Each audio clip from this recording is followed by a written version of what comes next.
Hello YouTube, I'm Andrew Does Hair. You can find my work on Instagram at Andrew Does Hair. Today I want to show you how to do a faster haircut and hopefully at the same time explain to you why to do a faster haircut. So the first thing I'm going to do here is wet the top of the hair, the long part. I'm not going to wet the sides because they're laying pretty nicely. If the model had been wearing a hat and the sides were maybe all bent up or not laying nicely, I would wet the sides as well or shampoo the head. But because the sides are laying nicely, I'm going to leave them dry for now. So the reason I want to wet the top is if it's wet, I can control it to get smaller, neater sections. Now, one thing I've found is if I need to do a fast haircut, I need to cut every hair once and cut every hair right and just be done with it. So before I go into anything, I already have the whole haircut envisioned. And typically when you learn like a short haircut, they'll tell you to part out a horseshoe here and clip it out of the way. And so you break the hair into bigger sections and then start taking small sections out of each bigger section. We're going to skip that part. We're going to take a strip of hair straight down the center here. And then I'm going to cut that hair to the shape that I want. Now, I can't hold all of it at once, all the way across the head. So of course, smaller sections. You would think if you're trying to do a quick haircut, bigger sections, faster, but smaller sections mean you're going to cut it right. And if you cut it right, then you don't have to go back and fix it. So I'm going to cut this to the exact shape that I want the haircut to be. This is super important here. Typically, I'm going to go parallel to the ground with this shape here. Sometimes it's longer in the front and it gets slightly shorter near the back, but I want to make sure that the shape that I cut in here is exactly the shape that I want, and I don't want to have to go back and fix it again. So now that I've done that, I'm going to take sections, I'm going to push that section to the right and take sections from that middle out to the right side using this middle piece as a guide. So as I pull this hair up here, I can see right here the hair that I just cut, and I can see right here the hair I need to cut. Now, if I'm doing a haircut where I'm taking all the time in the world, I would cut all of this blunt to make sure that I got the shape right, and then I would go back after it was blow dried and texturize it. But I'm trying to do this fast, so I'm going to texturize it as I cut it.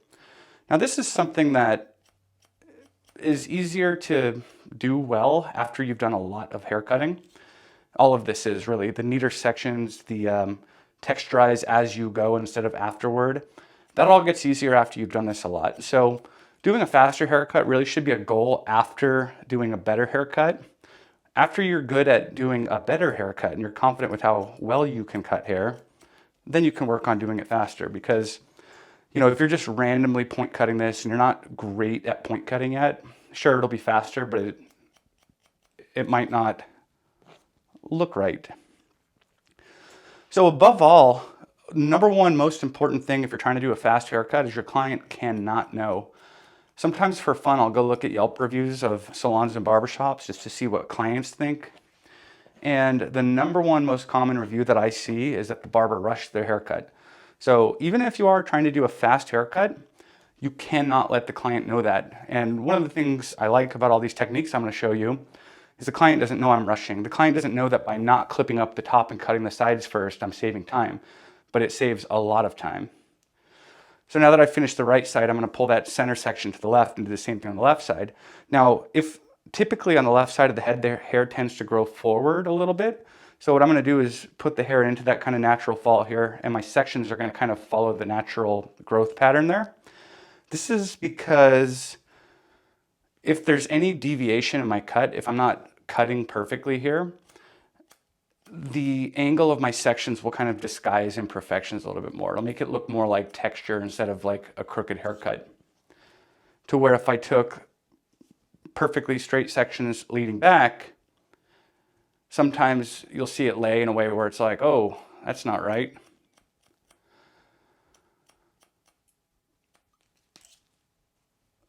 So if you're going to figure out how to shave 5 or 10 minutes off of your haircut, the purpose of doing that is not to do more haircuts. A lot of people think, oh, if I do more haircuts, I'll make more money. And sure, that's true to an extent, but at some point, you know, if you're doing literal like 10-minute haircuts, how do you grow past that? Well, you're going to do 8-minute haircuts. What you want to do with the time that you save doing this is shampoo hair, is use a straight razor if that's something you do to clean up the neck, is have a longer consultation. My consultations on average are like 10, 15 minutes. And we talk about hair, but also everything else. And I don't run late sitting and chatting with clients, and I don't run late shampooing clients, and I don't run late blow drying clients. That's another huge thing. If you save 5 minutes cutting, spend that 5 minutes blow drying, because that'll make such a huge difference in the quality of your service. If you 5 extra minutes blow drying, honestly, is the difference between a $20 haircut and a $100 haircut. But if you're going to save 5 minutes cutting, put it into the blow dry. What that'll do, as I just kind of said, is it'll make your service nicer. And when your service is nicer, more people want to come to you. And when more people want to come to you, your prices have to go up because you can't fit everybody in. It's supply and demand. Okay, so now I'm going to, rather than going back and like cross-checking everything, I'll take a couple quick glances in some pieces that kind of cover all the areas I just cut, make sure nothing's sticking way out. And maybe while I'm at it, I'll break up the hair a little bit more.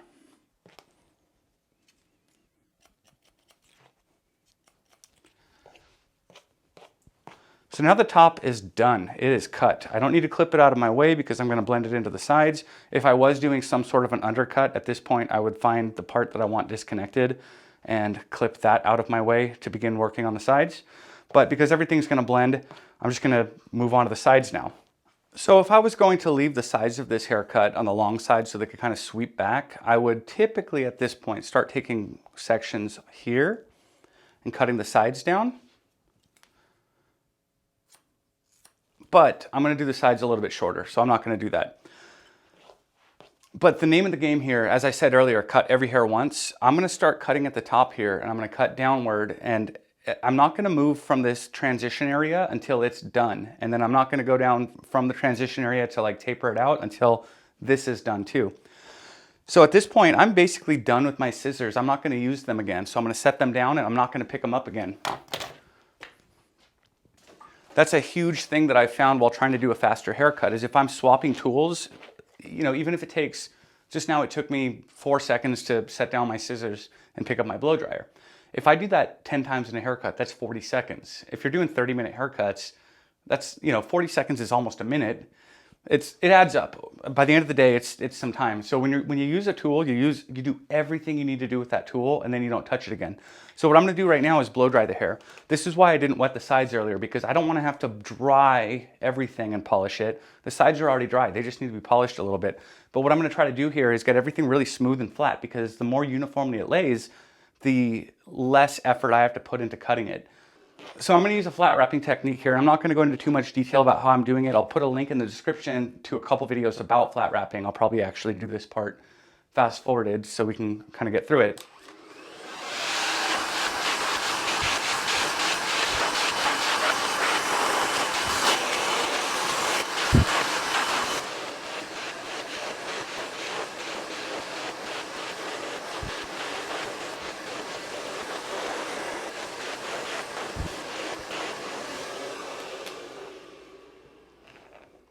So if the hair is kind of laying in the direction that it's probably going to lay when it's styled, then I can use the hair's sort of memory to want to lay that way as resistance against my comb. So it's a lot easier to clipper over comb or scissor over comb if the hair has a very distinct direction that it's laying. If you have hair that's kind of air dried, wavy, and sticking all over the place, you have to hit it from like multiple angles. But if it's all going one way, you can come in and hit it one way. So what I'm going to do as I get in here, and I hope I don't block the camera while I do this, is I'm going to focus on this transition area at the top corner here, and I'm going to take a few passes to knock that down. And I'm not too concerned about the hair beneath it. I'll end up going back and refining that anyways, but my goal is to try to make that transition look as clean as possible in one pass. If I do have to go back and refine it a little, whatever, I'm going to do it right now, and I'm not going to move on from what I just cut until I feel like it's as good as it needs to be.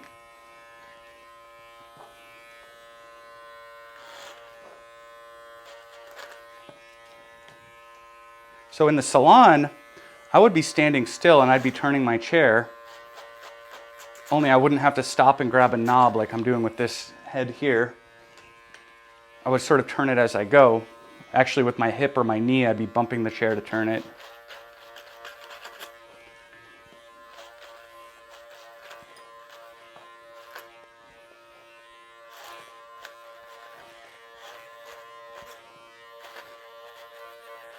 So I have, I have no problem with using clips when clips need to be used, but if you're stopping to put clips in and section hair out, you're taking more time.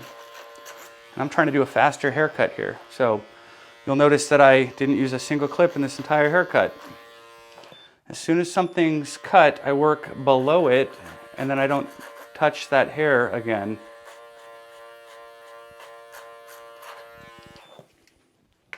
Now that I feel like this transition here is pretty clean, I can move on and take the sides down. So I kind of treat that as its own step instead of doing all the sides in one shot, because the hair here acts quite a bit differently than the hair here. So I kind of go at it with a different mindset. Here I'm really worried about the shape and the graduation. Where a little bit lower, I'm also factoring in the shade that the hair produces as the skin starts to show through it, if the skin starts to show through it. So here I'm going to work around again. And take the hair shorter, blending up into that transition area I just made.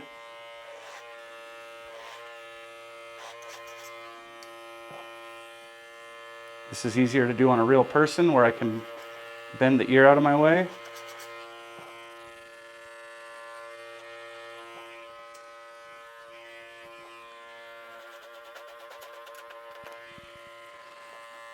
So in this case, I decided to use clipper over comb, but the same sort of process, mindset is the same if you're using guards or if you're using scissor over comb. You cut from the top down essentially. You don't move on from one area until it's done. And when you use a tool, you do everything you need to do with that tool before you pick up another one.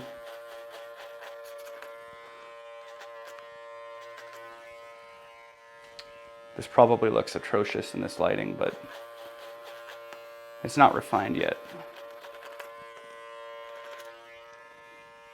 I think I will give it a good solid taper with the other clipper when I'm done here.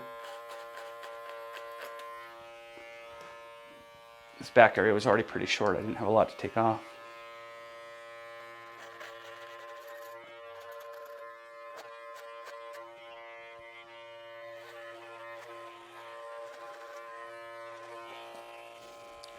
Normally I've got a mirror on the other side of me, and as I'm cutting this side, I'm looking back at the other side to make sure they're even. Right now I'm just hoping they are. So now that I've set down my, I'm blocking the light. Now that I've set down my clipper comb and the clipper that I like to use for clipper over comb, I'm not going to pick it up again. And I picked up my sort of edger here. I use it to put in the kind of bald area on the taper there. And I'm also going to do the lineup while I'm holding it.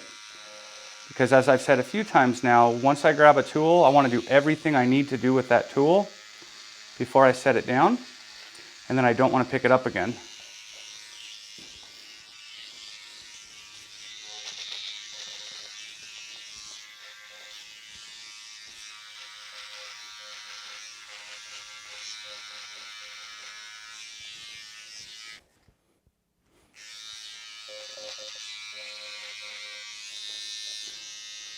All right, edger, thanks for playing. I'm done with you. Now I'm going to switch over to an adjustable clipper, do everything I need to do with it before moving on.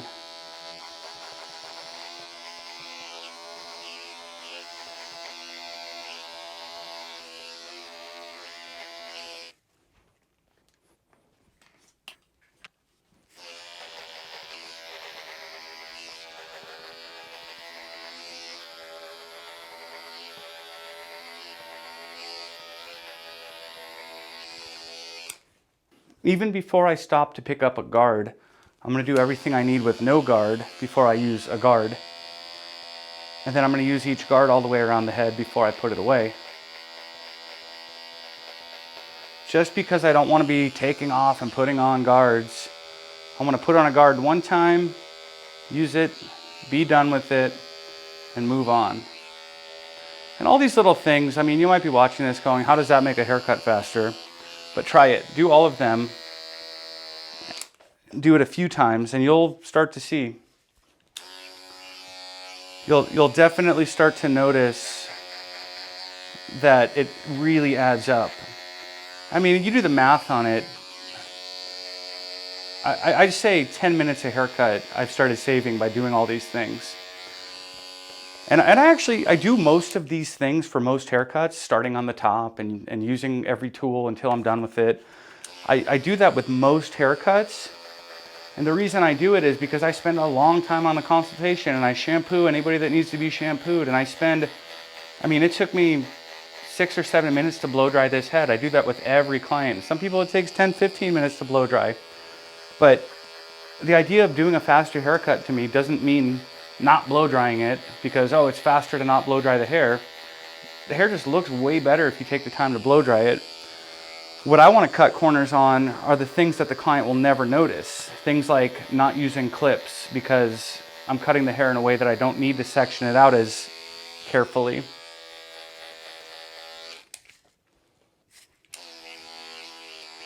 This side's so hard to cut without blocking the light or the camera.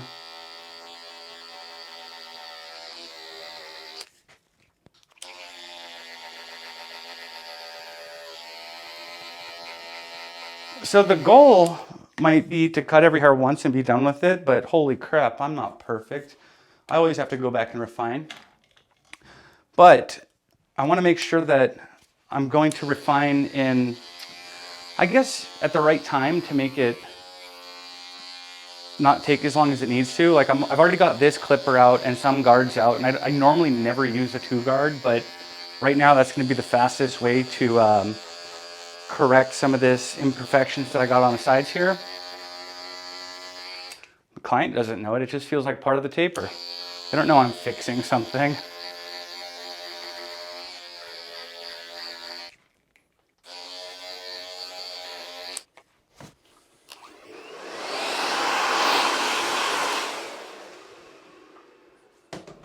So now that I've got the haircut done, I'm going to kind of blow it around to check for anything falling out of place, to just double check that I don't need to refine anything further.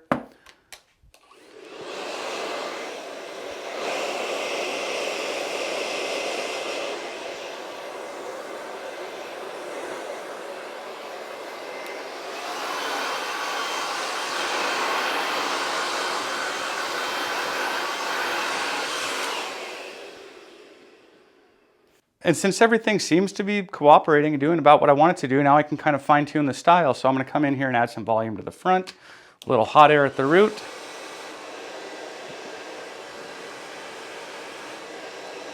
Followed by cold air.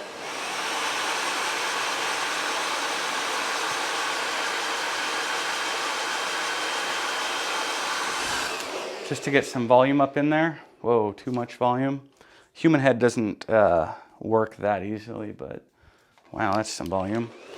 And I'll come in here and just kind of move things around and make it look a little bit more natural and chaotic, as opposed to, when you flat wrap hair, it like sits perfectly. So I'm going to kind of come in here and squish it around and sort of imperfect it, so to speak. And again, with hot air to kind of make the hair pliable, and then cold air to set it.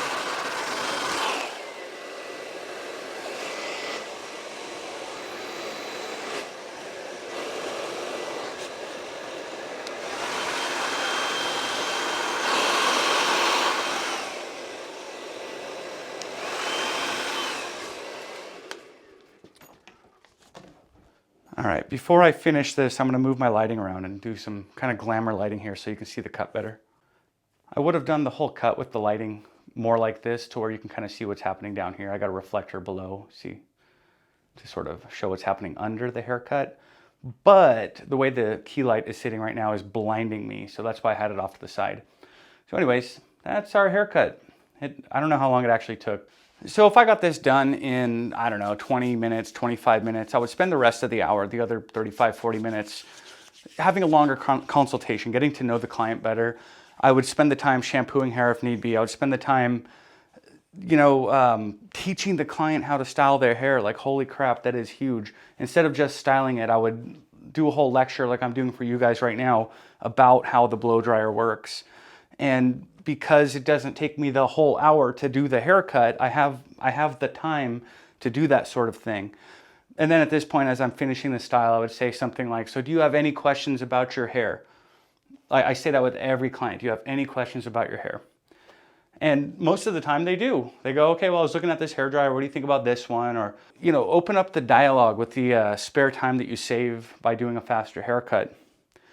Anyways, I hope this was helpful. I hope it made some sense. I actually was literally trying to rush this haircut, because I wanted to actually show you what it looks like to do a rushed haircut. And so I feel now as I'm wrapping up that I forgot to say 9 things that I should have said. But, you know, if you have any questions, leave it in the comment or reach out on Instagram. I'm always there.